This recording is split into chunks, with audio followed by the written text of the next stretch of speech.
Iniciamos a partir de hoy este ciclo que hemos dado en llamar Puntos de Vista. ¿Por qué digo hemos? Porque con Fondelo Producciones y yo, Ricardo Martinelli, estamos tratando de iniciar, como dije, este ciclo a fin de lograr reflejar a través de las distintas notas cómo se ha ido perfilando la historia de nuestro pueblo que arroja la actualidad de nuestro pueblo en estos días.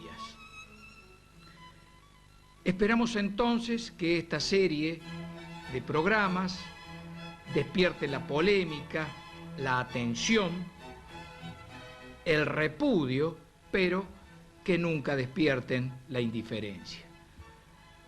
Para iniciar el ciclo iremos a la primera nota realizada con el señor Héctor José García.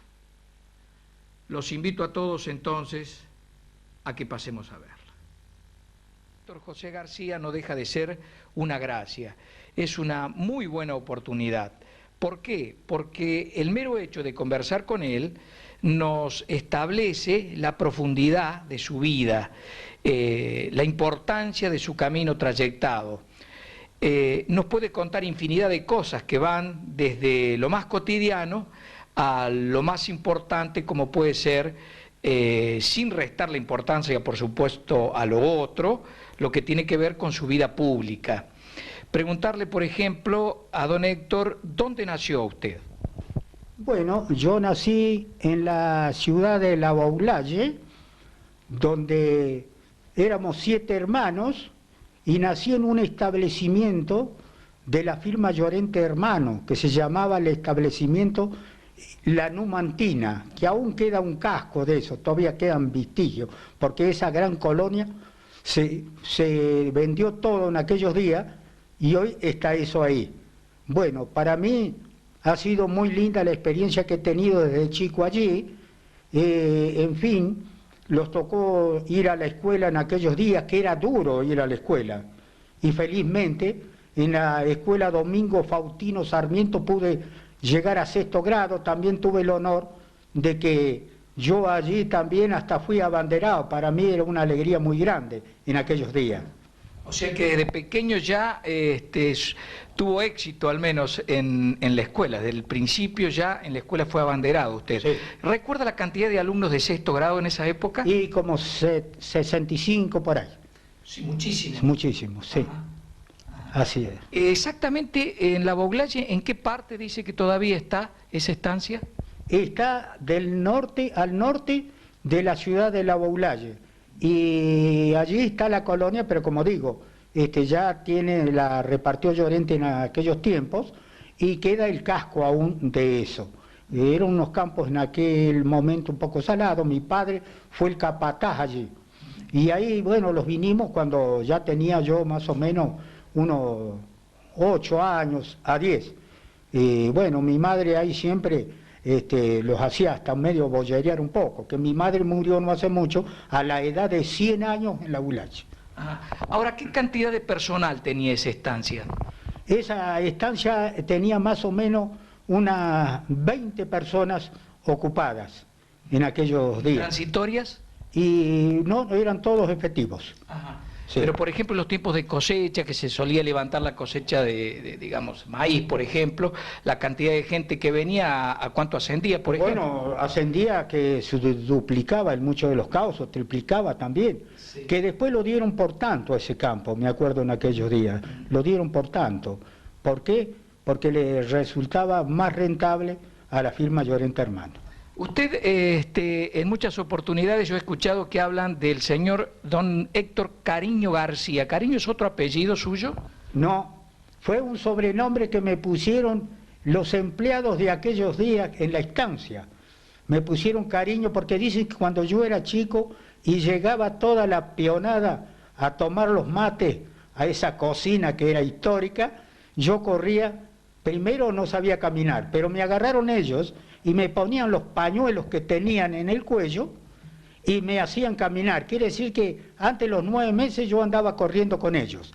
Y también los salía a esperar cuando llegaban el día lunes, tempranito, porque sabía que venían los caramelos desde la Goulaye, que los traían ellos. O sea, de que en cierto modo usted ha sido un adelantado, caminando a los 8 meses y medio, Sí. Abanderado por supuesto, primer alumno nos dijo, y ya pensaba en ser un hombre público y en General Lavalle, que en cierto modo dentro del departamento sería como la vereda de enfrente de la Goulaye. Bueno, yo no pensaba en nada de esas cosas, pensaba en las cosas de los chicos. En aquel entonces, a pesar de la dureza de la vida, ¿no? No pensábamos en otra cosa que sobrevivir, porque había unas crisis bastante grandes.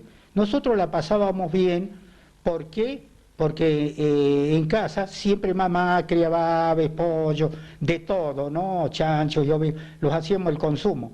No era tan dura como hoy la veo yo cuando ando por las casas de los humildes, que la vida era muy dura. O sea que comparable con las crisis que actualmente nosotros vivimos y de que tanto nos quejamos, usted dice que aquellas crisis eran mucho más profundas. Eran muy profundas, pero había más defensa que hoy. Porque hoy veo la juventud deambular por todos los centros buscando trabajo. En aquel entonces, por lo menos en las estancias, en todo, estaba más desparramada la gente en el país.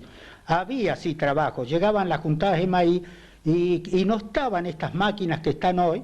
Yo me acuerdo acá en Cariló y Payanquén, de Llorente también, don Godino ocupaba hasta 200 personas para juntar el maíz. Y bueno, esos braceros trabajaban y se venían de San Luis o otras provincias y se iban con sus buenos pesos. O sea que a la vez que había, digamos, más ocupación en las épocas de cosecha, ¿no habrá habido también menos población que la actual, por ejemplo? Usted, yo apelando a su buena memoria, le preguntaría si recuerda, por ejemplo, cuántos habitantes tenía en ese tiempo la Goulaye y cuántos Levalle, por ejemplo. Bueno, efectivamente, la Goulaye me acuerdo que le costó para hacer ciudad, en aquellos momentos que yo digo, porque precisaba por lo menos 10.000 personas. Claro que sí. Claro. Y tenía uno entre 11 y 12.000 personas. Hoy ya no, es una ciudad de más de 30. Está bien que existen molinos y algunas industrias ya en la Goulaye, ¿no? Pero ya la máquina ha reemplazado al hombre y esos son los problemas que hoy tiene esta juventud que debe salir de acá. ¿Por qué época más o menos usted ya se radicó en General Lavalle? Yo me radiqué por allá por el 38, que vine al establecimiento de Cariló porque mi padre fue de esa firma, 55 años capataz de los Llorentes, desde que vino. ¿La edad que tenía? Y yo en ese momento tenía alrededor de los 18 años. O sea que usted, digamos, debe recordar perfectamente bien los ramalazos del 45 en la zona, la asunción del general Perón. Sí, efectivamente. Perón, yo me acuerdo que cuando vino esa revolución, trajo así a la clase trabajadora y en las estancias también, porque en aquel entonces en las estancias no se daba licencia. Ahí nacieron todas esas conquistas. Nique Llorente, yo creo que fue pionero en eso, porque los daba, como ejemplo el domingo, que en otras no los daban, en otras estancias no se daban, bueno, y allí sí. Y por eso vino ese cambio, que sabíamos lo que les correspondía, y eso fue lo que lo llevó al general a que siguiera avanzando a través de los tiempos y ser, como llegó a ser 3 veces presidente, porque también se ocupó del campo, porque los productores del campo sabían cuánto valía el trigo cuando lo sembraban, cuánto valía el maíz y y todas las cosas, y entonces era fácil, hasta si se quiere en esa época, trabajar el campo. O sea que el hombre común, a su juicio y al juicio de muchísima gente, se vio posibilitada sus formas de vida mucho mejor, ascendió, su estándar de vida ascendió. Eso se palpaba, se veía, digamos, de la pobreza que usted me planteaba hace un instante al 45, la gente empezó a vivir mucho mejor. Efectivamente, vivía mucho mejor y sabía lo que le correspondía, y bueno, por eso el país tuvo gran producción y aprovechamos también la Segunda Guerra Mundial, donde vendimos nuestros cereales a muy buen precio, y como acabo de decir, el productor del campo y el de la fábrica y en todos lados, sabía lo que iba a ganar, y se trabajaba así con ganas. Después yo noté que un poco así los degeneramos, porque empezábamos con muchos líos. Parece que estas conquistas no las interpretamos nosotros. Ajá. No, en aquellos días no las interpretamos, y ya queríamos más, y posiblemente eso los llevó a ciertas cosas que después vinieron pasando. ¿Usted no cree entonces de que más que una conquista pudo haber sido algo así como algo otorgado? Por eso, al no haberlo tenido después de las luchas, de la gente trabajadora, sino haber sido una dádiva, una gracia desde el gobierno, eso fue lo que a lo mejor afectó un poco ese no saber interpretarlo, ¿no le parece? Porque de la noche a la mañana los encontramos con todas esas cosas. En muchos casos, hasta nosotros los preguntábamos ¿cómo puede ser que se ha cambiado tan de golpe esto? Pero posiblemente teníamos que nosotros los obreros haber puesto un poco de nuestra parte para agradecer todo eso, claro, y que también hubiera mayor producción, y de esa manera los patrones posiblemente distribuían un poco más. Yo me acuerdo que en aquellos días Llorente daba el aguinaldo antes que lo ordenara Perón. Teníamos. O sea que eso fue un poco una conquista, digamos, no tanto desde el peronismo, sino desde las leyes del socialismo, podría ser. Efectivamente, porque se había olvidado un poco de esto, porque decía la gente, yo le llamo viejo en aquella época, que Irigoyen estaba en todas estas cosas. Ajá. Y entonces el pueblo lo voltean a don Hipólito y surge Perón después. Posiblemente Perón fue un hombre visionario y vio todas estas cosas. Usted me habla, por ejemplo, de Irigoyen, luego de Perón. ¿Quién podríamos nombrar en este momento que esté a la altura de los acontecimientos y a la altura de líderes de ese tamaño? En la actualidad me refiero. Bueno, en la actualidad lo estoy viendo a esos hombres, no sé si es porque me he enfrascado un poco con esos dos hombres, no veo así hombres a la vista como esos caudillos que yo les llamaba a los dos prácticamente, ¿no? Sí, caudillos en el buen sentido. Sí, en el buen sentido. No lo veo a eso porque también se han cambiado un poco para estos gobernantes actuales las situaciones.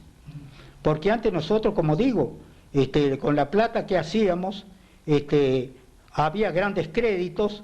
Como ejemplo vemos que Perón acá las grandes colonias que levantó y todo, y en todo el país, ¿no?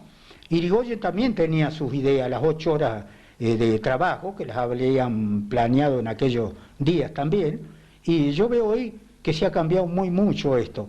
Lo veo hoy, yo le diría a nuestros gobernantes que no dependamos tanto de los Estados Unidos de Norteamérica. Yo digo que los hombres de antes, ¿no?, hacían las cosas más por su cuenta, a pesar que le dijéramos que eran caudillos.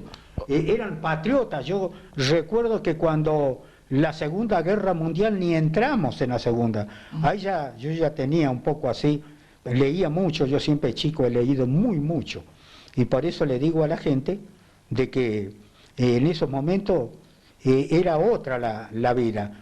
¿Por qué? Porque no íbamos de gusto a hacerlos mortificar y poner el dinero de la patria a disposición de todos eso. Hoy veo los cascos azules, veo muchos hombres armados que dicen que van para defender, para parar las guerras, pero en ese entonces la sangre de los argentinos no era derramada fuera de nuestra patria. El mundo no era tan global. Ahora es como que se ha globalizado no solo la economía, sino a través de la comunicación y todo un sistema tan distinto de vida. Es como que casi todos pertenecemos al mundo. Antes era un poco que inclusive usted me acaba de contar de que éramos más independientes, más autónomos, y que una guerra mundial en cierto modo nos estaba beneficiando porque vendíamos nuestras materias primas a mejores precios.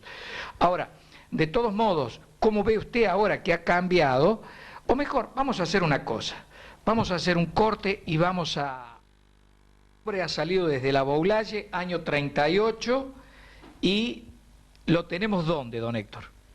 Bueno, del 38 hasta el 45 estuve en la estancia Cariló, que hice diversos trabajos, últimamente era el chofer, de la estancia, los últimos años, y un buen día, como venía a la estación del ferrocarril a retirar las encomiendas que venían de Buenos Aires, el señor jefe que había en el entonces un tal Videla, me ofertó que entrara al ferrocarril. Era duro para entrar en aquellos días, muy duro.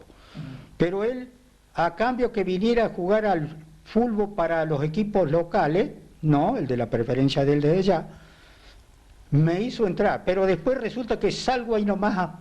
Hagamos un alto, acá conviene aclarar y conviene que nos cuente, o sea, de que usted era un muy buen jugador de fútbol. Sí, jugué, sí, muchos años y andaba muy bien.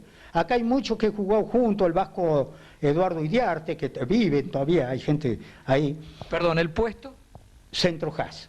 Y jugaba en Adelia María, y jugué para La Perla y jugaba para San Martín. O sea, perdón, Centro Haas es el 5. El 5. O sea, de que ya sí. Usted empezó distribuyendo y seguía distribuyendo, usted era el que pisaba la pelota. Efectivamente, explotando la velocidad siempre los punteros. Muy bueno. Bueno, y de ahí me vine aquí, pero al poquito tiempo, casi nada, sale que en Maquena no hay guardas para el ferrocarril, y como por lo menos había hecho 6º grado, hay un dicho que en el país de los ciegos el tuerto es rey. Los otros no podían rendir ninguno los exámenes, y yo los rendí. Que había gente en la cuadrilla que se había enojado, había unos rusos, que yo era un acomodado, pero no era así, ellos no sabían, pobrecito, en ese entonces ni leer ni escribir. Bueno, y me mandaron a mí. ¿Usted me habla de rusos? Sí, había rusos y pocos criollos, eran casi todos. Porque ellos estaban en la cuadrilla, eran los catangos. En la cuadrilla, claro. Y la otra gente no estaba tampoco capacitada, y por eso llegué yo de guarda allá. Para los chicos que nos escuchan, el catango, ¿qué es exactamente? Efectivamente, que le dicen de sobrenombre catango. Que yo me acuerdo que cuando yo gané la primera elección, eso viene bien, lo que acaba de decir, porque me decían, ¿y ese catango? Y para mí era un honor que me habían rebajado. Porque dicen, cuando a uno lo rebajan y pasan estas cosas, es un honor muy grande. Y por eso yo le digo, pues, mira si hubiera sido otra cosa, ¿cómo los gano esta gente? Si siendo catango llegué. Así que, por eso, me vino bien todo eso y fui a Vicuña Maquena. Allí me cansé de andar porque no me gustó esa vida. Iba a Villa Mercedes con los fruteros, iba a Río Cuarto, y bueno, llevando trenes cargueros, volvíamos los sábados con un tren de hacienda. Era cuando todo el ferrocarril era para llevar la hacienda en el país, no estaban los camiones. ¿El ferrocarril era San Martín o BAP? BAP en aquellos entonces cuando entré, y después... hacemos la salvedad, BAP, Buenos Aires al Pacífico, inglés. Sí, señor, ingleses. Y después se llamó San Martín cuando lo compró Perón. Ferrocarriles Argentinos. Argentino. Que Perón siempre se habla que lo compró, que gastó plata, no. Lo que pasó con el general, que los ingleses le debían mucho dinero, porque habían llevado mucho trigo y mucha carne durante la Segunda Guerra Mundial. Y entonces era una cuenta que jamás la íbamos a cobrar. ¿Y qué hizo Perón? Se quedó con los ferrocarriles. Lo de BAP era porque la intención, más allá de la intención, en la práctica se unificaba el Atlántico con el Pacífico, claro, de Buenos Aires a Mendoza y luego a Chile. A Chile, sí, que en aquel entonces se iba a Chile de acá directamente. Vamos a pasar en limpio una cosa, don Héctor.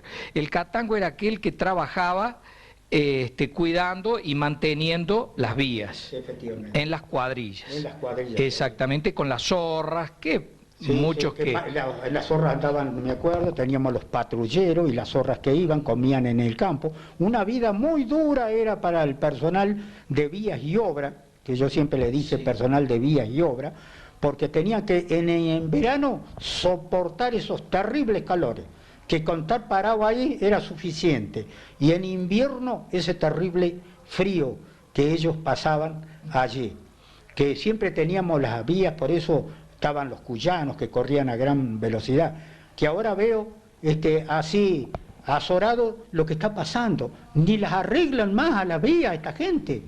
Hablamos del cuyano, hablamos del internacional, hablamos del trencito blanco, hablamos del sonda, viejos personajes, inclusive de mi época. Sí, en ese entonces, hablando de los cuyanos, había un maquinista que era famoso, lo sabían tener en la Bulache, se llamaba Gil, cuando le decían, entre paréntesis, de apodo el loco Gil, porque cuando venía un cuyano atrasado lo subía él, y pasaba haciéndole señas a los galponeros, no me olvido nunca, no hace mucho, hace poquito ha muerto, cerca de 100 años ya también. Teníamos personajes grandes en el ferrocarril, de estos andaríos que caminaban fuerte, que sabían manejar, porque las calderas no eran fáciles de manejarlas, eran a vapor en aquel entonces, y yo me acuerdo de esos hombres. ¿Es anterior o es la época de los crotos? Bueno, los crotos existieron hasta que llegó Perón. Antes de recomenzar con esta charla con don Héctor García, y a modo de síntesis podemos decir entonces que don Héctor nace en el año 22 y luego de haber transcurrido cerca de 22, 23 años más o menos ya lo tenemos acá. Si hablamos del 22 hasta el 46, donde más o menos está ubicado en General Lavalle, podemos decir de que es una época de personalismos, crece realmente signado por los personalismos de los hombres nacionales. Podemos hablar de los gobiernos de Irigoyen, podemos hablar de Marcelote de Alvear, podemos hablar del general Perón, podemos hablar también de Uriburu, que es el que quiebra el orden constitucional. Y a nivel mundial estamos hablando nada más ni nada menos que hombres como Mussolini, como Hitler, como Stalin, como Roosevelt, evidentemente una época de crisis internacionales y, ¿por qué no?, beneficios nacionales a partir de esa guerra que desangra específicamente Europa y abarcando con mayor intensidad el mundo. ¿Recuerda dónde habíamos dejado, don Héctor? Sí, lo habíamos dejado en los crotos. Los crotos eran hombres que surcaban nuestra patria caminando en busca de trabajo. Vendrían a ser los hombres golondrina para llevarse un peso a la provincia de a donde habían venido. Lo que recuerdo de eso todo, porque hubo un gobernador que le dio un gran beneficio, que se llamaba Croto, gobernador de la provincia de Buenos Aires. También les puedo decir que yo, trabajando en el establecimiento Cariló al norte de esta localidad, los veía llegar de a 10, 15 y hasta 20. Suerte que llegaban a la estancia. Cuando había trabajo en el pasto o en otras cosas, se les daba trabajo a esa gente. Me acuerdo, sí, que si no nada se les daba, que no había trabajo, la patrona y el patrón habían dejado una orden. Se les daba un pedazo de carne, hierba, azúcar y una galleta que hacían acá nomás, en la zona ahí en el campo, el señor Godino y también el señor Trovarelli. Recuerdo de toda esa gente que desambulaba y subía, después ya estando yo en el ferrocarril, los veía en los trenes, cómo viajaba esa gente, a la intemperie muchas veces, para seguir viajando a la provincia. Si venían de San Luis, muchos iban a Santa Fe, a Buenos Aires, a las juntadas de maíz. Por eso yo quisiera que no volvieran esos tiempos por estas futuras generaciones que tenemos, que con esto no quiero asustarlos tampoco a ellos, pero decirles que pensemos y miremos nuestra historia hacia atrás, que mucho los va a enseñar. Ahora usted, don Héctor, está hablando en cierto modo y no tan tangencialmente de la desocupación actual. Efectivamente, veo esta desocupación actual, que por ahí me pongo a pensar. En ciertos momentos veo que dicen que hay gente que nadie le fía, porque en aquel entonces, a pesar de la crisis, daban, me acuerdo, las mercaderías por año, porque a mi padre la casa Guaró de la Bulaye, lo mismo la casa Solalandas y compañía, la daban por año las mercaderías. Él trabajaba como capataz acá en la estancia Cariló de Llorente, pero pagaban al año, y ahora veo que no lo aguantan casi ni por semana uno. Por eso han cambiado los tiempos, natural. Y veo esta gente desambulando, veo esta serie de asaltos que hacen a cada minuto, casi me atrevo a decirles, de que están haciendo todas estas cosas, y tenemos que pensar los argentinos que algo nos está pasando a nosotros en este momento. Ahora, ¿es probable o es muy arriesgado, digamos, decir de que el problema en cierto modo está causando o se está causando en función de una clase política que no interpreta el sentir de la gente? ¿Se podría decir algo así o corríjame usted de todos modos? Bueno, yo hablando de la clase política, a diario escucho por los medios televisivos, por la radio y todos los medios de difusión que tenemos, hablan de que hay muchos robos, que pasa de todo, malversación de fondos. Yo por eso le pediría a todos esos hombres que de una manera o de otra rigen los destinos de nuestra patria, que piensen un poco y que tengan un poco también, como hicieron nuestros grandes antepasados. ¿Qué hicieron nuestros grandes antepasados? Muchas veces se privaban ellos para darle al pueblo. Nunca yo sentía de que, como el dicho que hay hoy, de que metían la mano a la lata. Por eso yo les pido a todos que tengan más patriotismo, que trabajemos, pero que trabajemos a favor de la comunidad y de todas estas futuras generaciones que lo están viendo, para que ellos puedan tomar un ejemplo de nosotros. ¿Qué ejemplo van a tomar si nosotros estamos en una cosa, en el choreo diario? Ellos aprenden esa escuela, después no los podemos nosotros volver de vuelta. Por eso les pediría a todos estos de que hagan eso, porque a mí me ha tocado ser funcionario, me ha tocado, bueno, y yo veía a diario cómo llegaba la gente y a pedirme y todas estas cosas. Ninguno estaba enojado, porque iba por las calles y todos me levantan los brazos todavía, porque aún, a pesar de todo, yo soy un hombre que ni me he jubilado todavía, pero vivo de la ayuda de este generoso pueblo que cada rato los veo, que muchos levantan la mano para decirme cómo ando. O sea, de que es importante entonces puntualizar de que usted llegó humilde y se fue humilde. Sí, señor. Como yo llegué a la función y contento estoy porque Dios es el que me ha ayudado.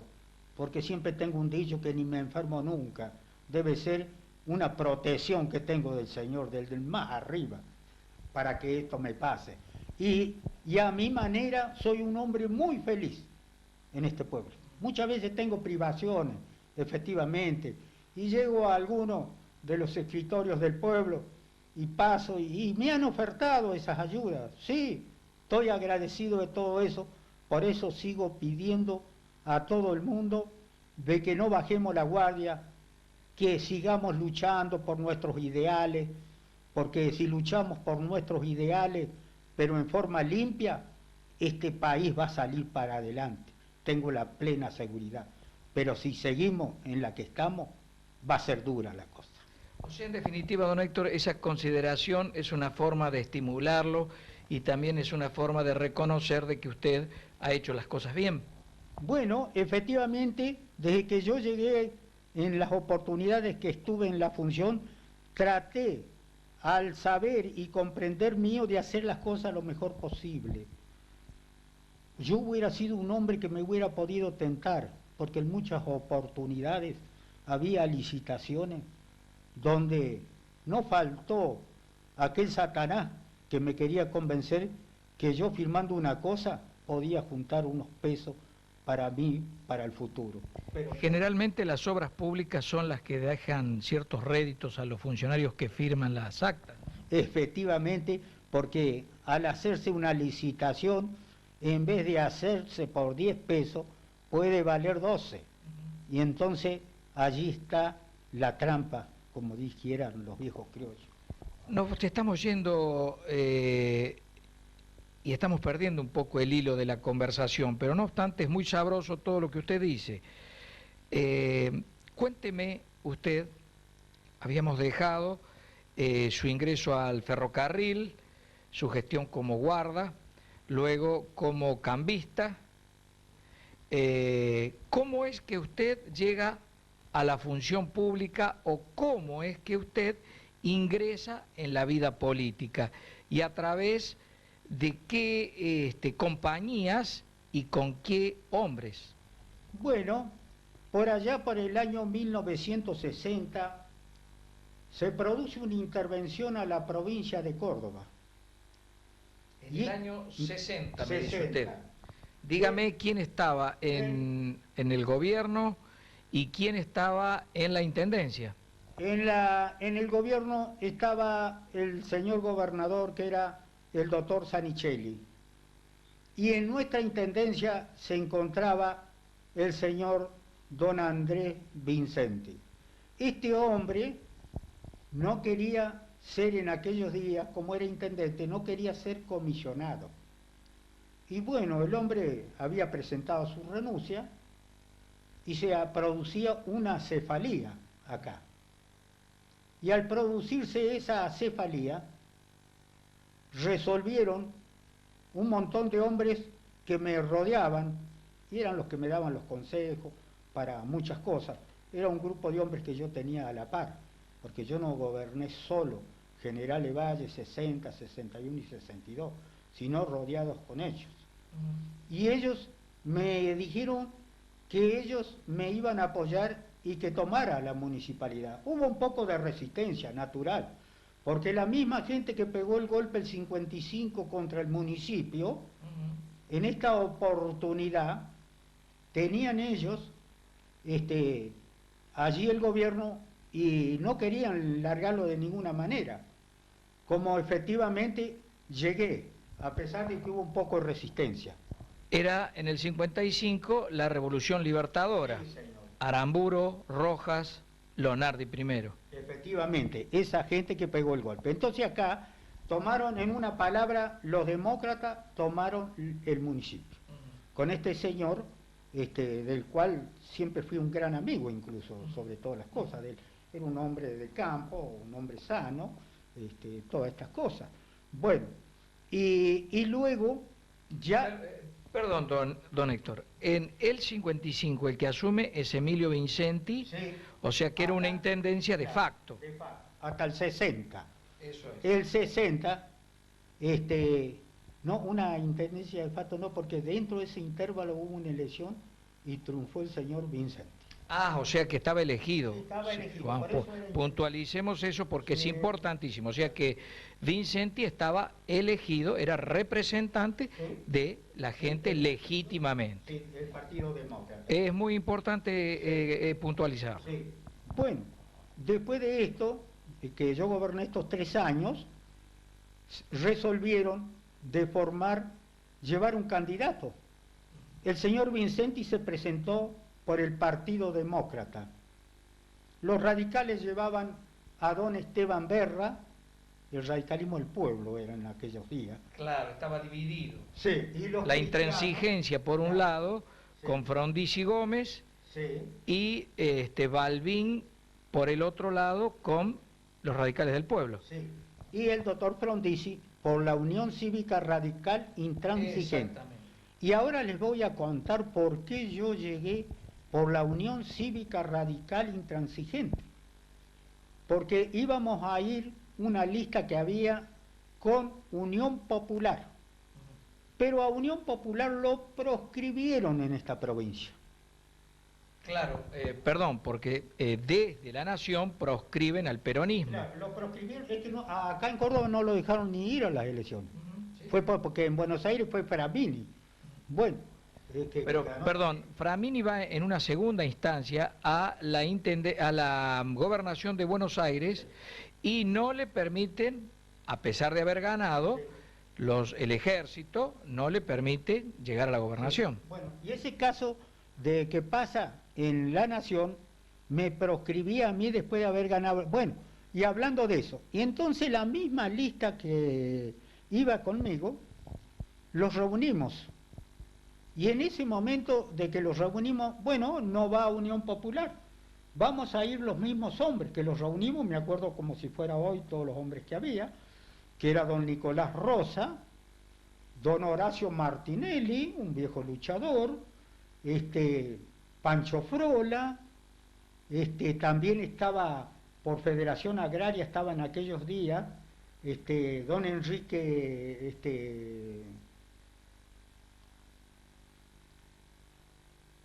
bueno, ya me voy a recordar de este hombre. Iba Casali y todo, don Enrique de la Fiore era. ¿Y don Juan Gallardo? Y don Juan Gallardo también los apoyaba a nosotros. Ajá. En aquellos días, los apoyaba. Bueno, resolvimos hacer la lista, la mandamos, llegó con pocas horas casi, por unas horas más quedábamos afuera también. Ajá. Y llegó, y entonces como la Unión Cívica Radical Intransigente no tenía candidato, era uno de los partidos que no tenía, fuimos por la Unión Cívica Radical Intransigente. Bueno, la cuestión es que la elección se hizo en General Lavalle, que fue un plebiscito la elección. Don Héctor, ¿usted recuerda la cantidad de votantes que fueron? Bueno, yo lo que recuerdo, el número exacto, no, pero sé que fue que saqué el 72% de los votos, ajá, yendo 4 candidatos. Me acuerdo yo que en ese momento los radicales del pueblo, que era don Esteban Berri y todos, no quería él ser candidato, lo habían puesto al hombre y bueno, me desviaba los votos hacia mí. Y los cristianos, que era el maestro Rosato, bueno, pasó lo mismo también. Maestro mayor de obras. Maestro mayor de obras. Así que quiere decir que esos partidos me votaban. Así que por esa razón se transformó en un plebiscito jamás visto en Lavalle. Y segundo, claro, entró con 400 y algún voto don Andrés Vicente. O sea que en esa instancia usted entra como comisionado municipal. Estaba como comisionado cuando tomé el 60. Ahí ya quedaba, porque dentro de ese intervalo se hace la elección, el 62, pero para elegir las autoridades por el voto. Y en esa gano también. ¿Y los concejales, don Héctor, quiénes eran? Los concejales en ese momento iba Pancho Frola, don Nicolás Rosa, Horacio Martinelli, Enrique de la Fiori, don Alcides Casali y muchos más que en este momento no los tengo su ubicación a la memoria, pero la cabeza llevaba esos hombres.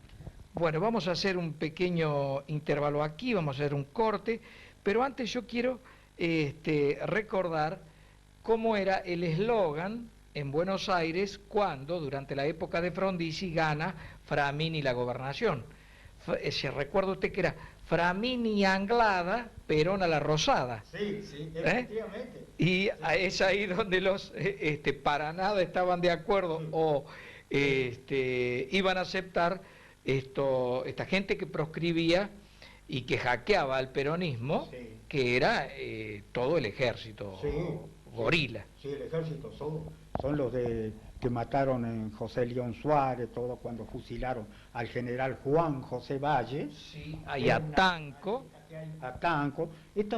Todos estos hombres eran grandes nacionalistas. Sí, porque generalmente, y vemos a diario cuando se presenta el hijo del general Aramburu, que evidentemente todos los problemas que arroja la sedición son enormes y todo lo clandestino es horrible, y cuando un país pierde el Estado de Derecho todo se desencadena en contrario, pero muy pocas veces hacen alusión a lo que usted acaba de decir, que es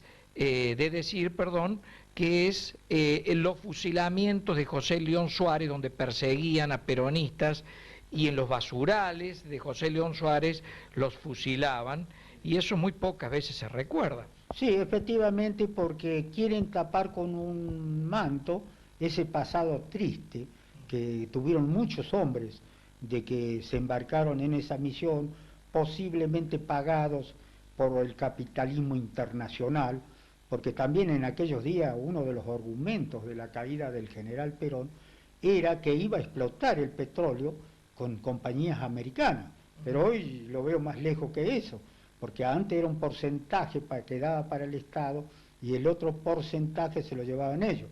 Pero hoy veo que... Don Héctor, esa va a ser otra de las tantas historias. A seguir luego. ¿Estamos? Vamos a continuar entonces con don Héctor García, que me va a contar lo hecho en su gestión del año 60 al 62, ¿m? Donde otra vez otro gobierno militar mete las manos. Don Héctor. Efectivamente. Bueno, del 60 al 62, la gestión así fue un poco, si se quiere, dura porque llegaba, como quien dice, improvisado. Lo único que con hombres de atrás que me venían ayudando, en una palabra, como dice los paisanos viejos, que me abrían los ojos a cada paso que yo daba, no lo daba así nomás. Y bueno, conseguí numerosas cosas. El pueblo en ese entonces me pedía, como ejemplo, había un poco de carestía de la vida. Me acuerdo que hasta un puesto de carne había puesto, donde rebajé la carne a mitad de precio, me acuerdo. Porque el señor Camoirano los daba las vacas gordas que tenía a un precio muy bajo. Y entonces con eso, gracias a eso, sostenía un mercado. Conseguí camión también, un camión 0 kilómetros. Me abastecía todas las escuelas de ropa para los chicos, calzado, porque era tiempo las vacas gordas. Yo iba al Ministerio de Educación y Cultura de la provincia y cargaba de cuadernos, de todo, al mismo camión ese que me habían dado una palabra, porque yo lo compré en aquellos días, pero salió, después fue a ejercicio vencido de inmediato, por la ayuda de ciertos ministros que tenían ganas de darme una mano. También trabajé mucho en el campo, en esa gestión, me daban maquinarias, hasta me acuerdo que una vez me dieron un tractor con todo el equipo y lo llevé al sur para hacer caminos porque no los había por allá. Bueno, don Héctor, ¿qué cantidad de habitantes tenía más o menos en el 60 Levalle?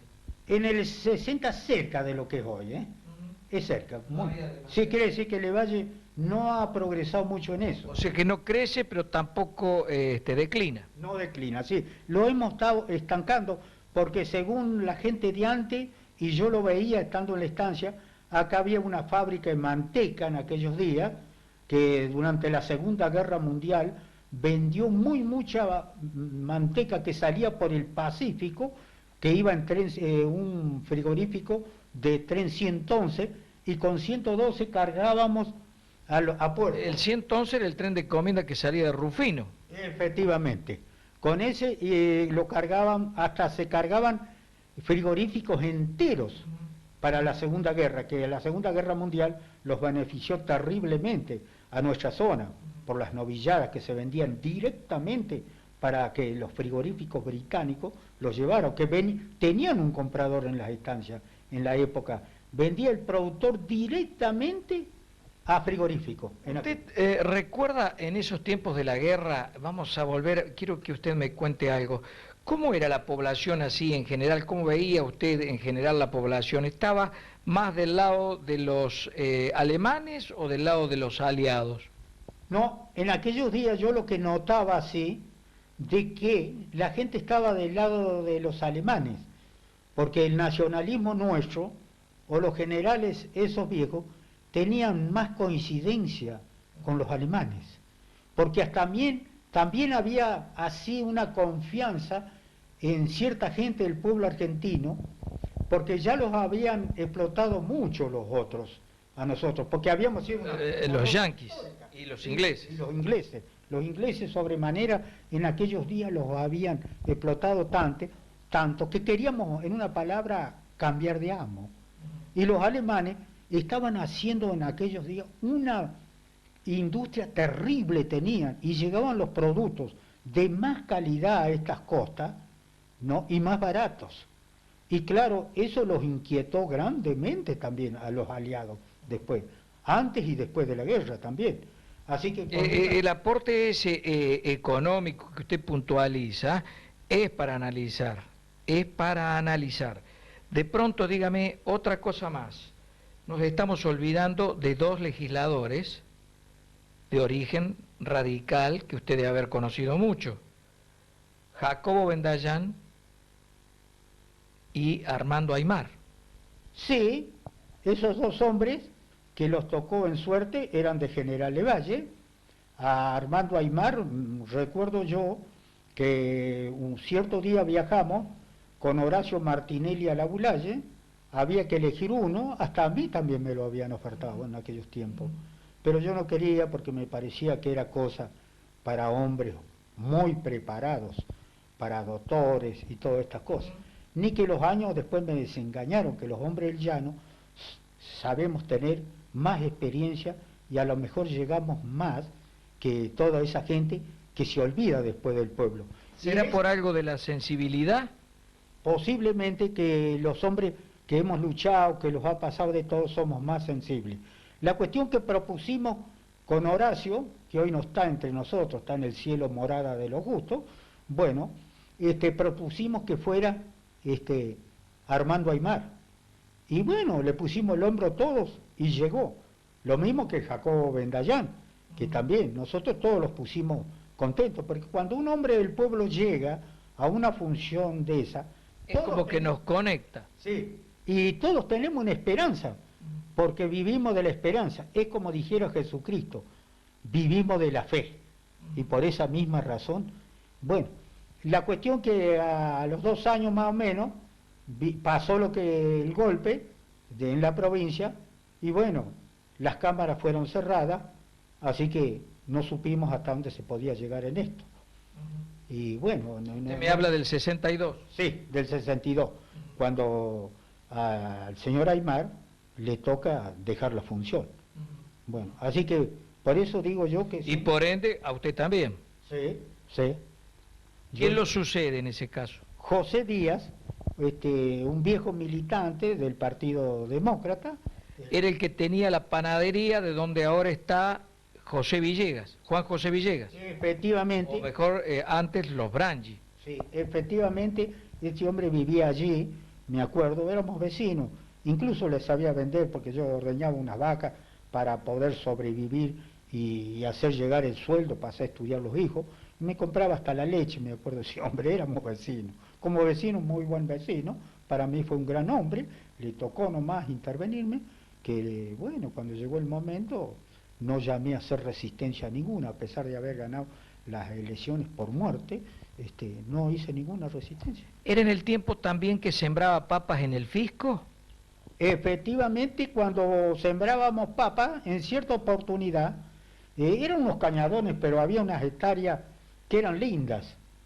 Y bueno, en cierta oportunidad me dice Horacio Martinelli que tenía una quinta muy linda en Río Cuarto. Me dice, yo tengo semilla, che. Dicen que es holandesa, no sé, de origen. ¿Querés que la sembremos? Bueno, le digo, y los vamos a poner a trabajar. Yo tenía un caballo, otro tenía otra persona que estaba ahí. Le pedimos a un tal Brandón, y recuerdo como si fuera hoy, las herramientas que él tenía. Eran herramientas así, un poco a mano había que hacerlo, pero los surcos los hacía el aporcador que tenía, y bueno, lo pusimos a trabajar, que los dio una cosecha impresionante. Sembramos como 26, 27 bolsas y sacamos una cosecha muy grande, que hicimos también hasta una diferencia, porque todos los de la colonia Ampurdán y acá en este pueblo abastecíamos a mucho con esa papa. Vinieron unas papas grandes jamás vistas. Sigamos con lo nuestro. Luego del 62 viene Díaz, y usted, ¿cuándo va a retomar las armas en lo político? Las armas en el buen sentido. Bueno, para las elecciones del 83, los muchachos que me rodeaban me pidieron que fuera otra vez como candidato, ¿no?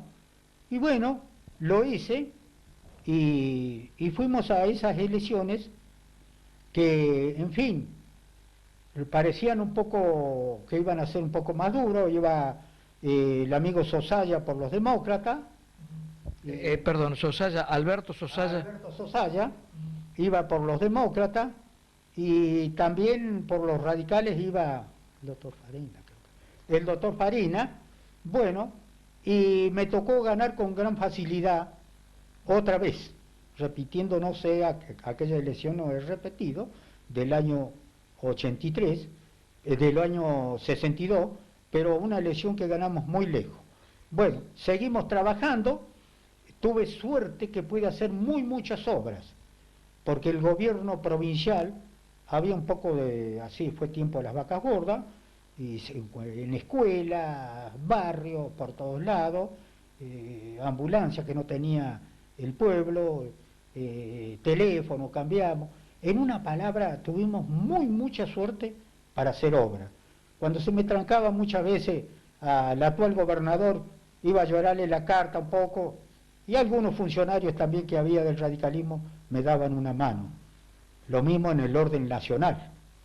Bueno, así que eso fue, si se quiere, no fue difícil para mí, a pesar que hubo una inflación galopante.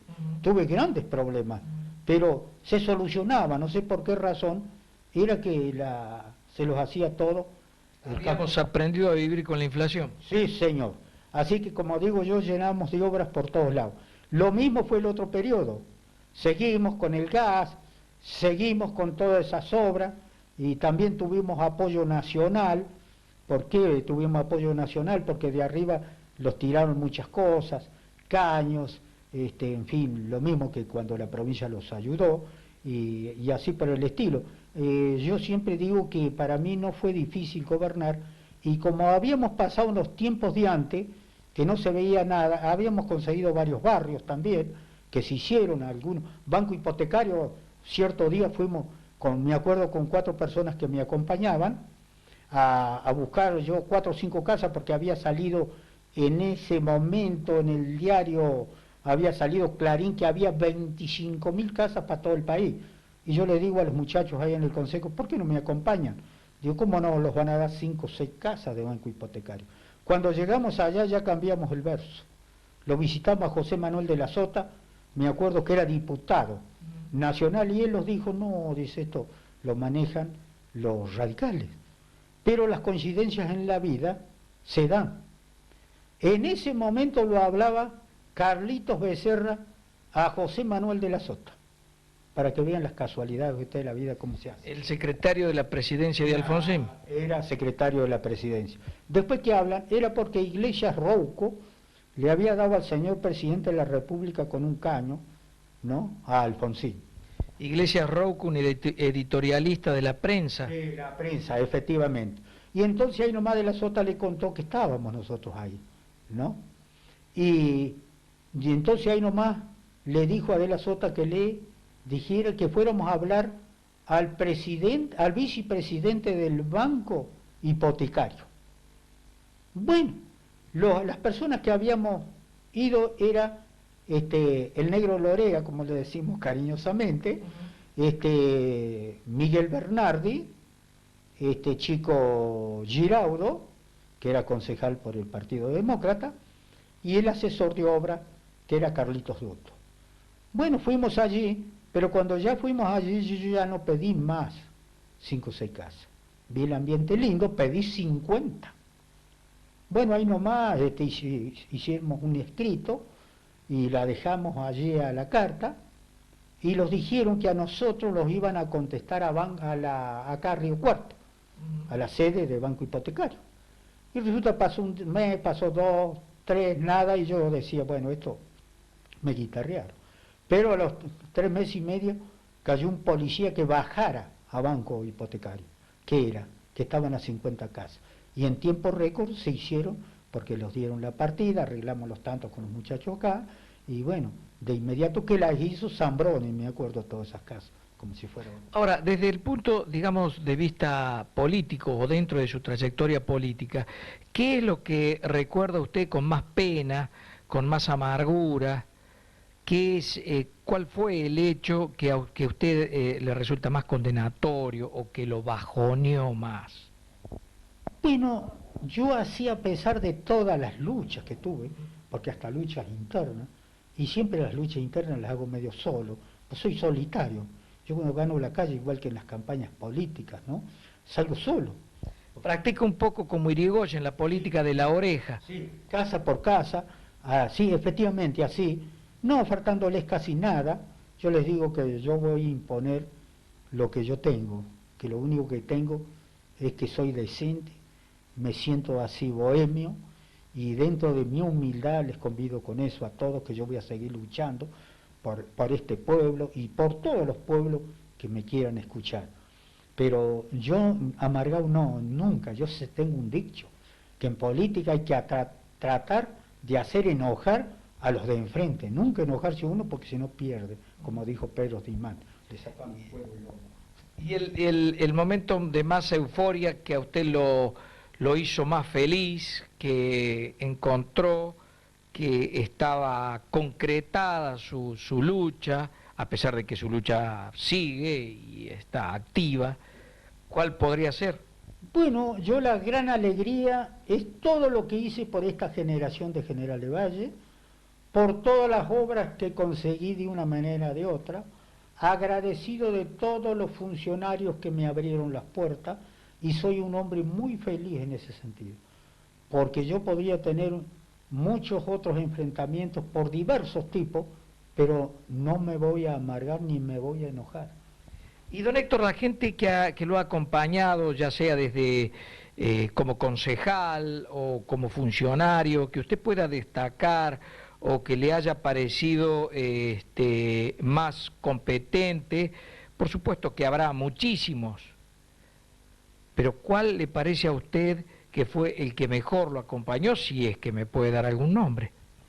Te puedo dar varios hombres que me acompañaron siempre en la función, del cual estoy muy agradecido. Es el actual intendente, Ruperto Goñi, que lo tuvo presidente del Consejo, efectivamente lo llevaba a Córdoba, a Buenos Aires, cuando iba a pelear la escuela especial, o muchas otras cosas más lo llevaba. Miguel Ángel Bernardi, Pancho Frola, hasta que se fue. Bueno, también un chico que me trabajó mucho, fue Perlo, por decir. ¿Juancito Perlo? Sí, en eso es un hombre metido en el trabajo. Uno lo ve, es medio sordo, así como quien dice su trabajo, pero es rendidor. Sí. Y bueno, y también estoy agradecido yo en este pueblo, fuera de los hombres míos que me acompañaron, hasta de la oposición. Porque la oposición a mí me ayudó muchísimo. Se llame radical o se llame demócrata. Me acompañaron, no sé por qué razón. En una palabra, era el mal más chico que había acá en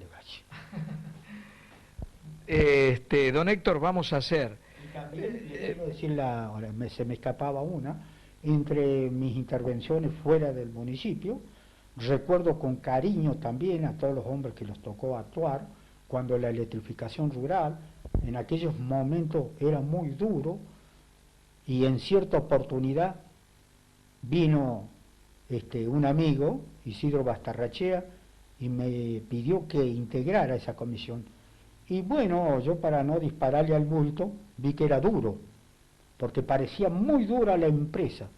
Era un crédito del Banco Mundial a 18 años con 3 de gracia, con un interés bajísimo, y también participé de esa obra, que sí, esa tal vez me perturbó más que estar en el municipio, porque me decían de todo en la calle, hasta ciertas oportunidades que llegué al campo y donde se reunía esa gente y rechazaba la obra, pero era un pequeño sector que era mandado posiblemente por algunas personas que los habían influenciado y los habían dirigido mal. La cuestión que yo estuve 12 años... Tan mal que después salió carísimo. Sí, tan mal que le salió carísimo después, efectivamente, porque los que lo hicieron en aquellos días les salió baratísimo. Tal es así que lo liquidaron de inmediato porque costaba más la nafta que venían del campo a pagar la cota que lo que valía la cota. Así que esa obra, que con todo eso, que es ganancias que se hicieron todas esas instalaciones en la usina. Don Héctor, vamos a llenar un poco las baterías, vamos a hacer una pausa y luego usted, a modo de conclusión, de síntesis, va a dar el mensaje para los demás. Bueno, vamos a irnos al último bloque. Por estas raras cosas y casi mágicas del lenguaje, hemos hecho en pocos minutos una enorme y profundísima síntesis de una vida llena de frutos, de una vida realmente trayectada. Yo le pido a don Héctor que a modo de síntesis, de conclusión, nos deje su mensaje. Bueno, yo les diría a toda la gente que en este momento está gobernando, desde el señor intendente para abajo a todo el señor intendente Goñi, del cual ha sido riñón mío porque ha sido concejal 8 años, que sigan trabajando por este pueblo, que lo hagan lo más honesto posible, que se acuerden de todos aquellos que sufren de una manera o de otra y que sean humildes ante todos, porque eso es lo más grande que puede llevar un ciudadano adentro, y que sigan haciendo obras para este pueblo del sur cordobés, que en los últimos años hemos tenido mucha suerte de hacer muchas cosas. Por eso les pido a todos ellos que no bajen la guardia si le toca momentos muy difíciles y que, basado en eso, a las futuras generaciones las dejen contentas para que ellos también trabajen, porque si estas futuras generaciones nosotros no les transmitimos los esfuerzos nuestros, nuestros sacrificios y también nuestra honradez, ellos no pueden aprender nada que sea bueno, al contrario, van a aprender cosas que no les es conveniente ni a ellos ni a la comunidad actual. Por eso, desde este momento, quedo muy agradecido de todo lo que he hecho en mi vida. Y he criado una familia también de 4 hijos que tengo, la mujer, y estoy feliz a mi manera. Por eso, siempre les digo que pido que el resto del pueblo también trate de imitar todas estas cosas, que con un poco de esfuerzo se pueden hacer. Vamos a rescatar entonces lo dicho por don Héctor y vamos a resaltar que no se da en la historia de un pueblo con tanta frecuencia que toda una población lo haya llevado 3 veces a el lugar más alto, al sitial más alto, que es el de intendente municipal, mediante el voto popular para que una comunidad se sienta gobernada por un hombre simple, honesto, absolutamente honesto, y que la población entera a diario pueda constatarlo. Yo de mi parte le agradezco a don Héctor García el que haya mantenido esta conversación con nosotros. Nos vamos a ir a estudio y para terminar reitero mi agradecimiento. Su saludo final, don Héctor José García. Bueno, gracias a todos ustedes que me hicieron posible llegar hasta aquí para decir lo que sentí yo en mi vida, lo que pude hacer en mi vida y lo que puedo hacer en el futuro. Si la sociedad de Levalle cree que soy útil algún día, que se acuerden que yo voy a decir presente. Y vuelvo a agradecer nuevamente a ustedes por haberme traído para escuchar mi palabra. Gracias 1000 veces. Fernando, nos vamos a estudios.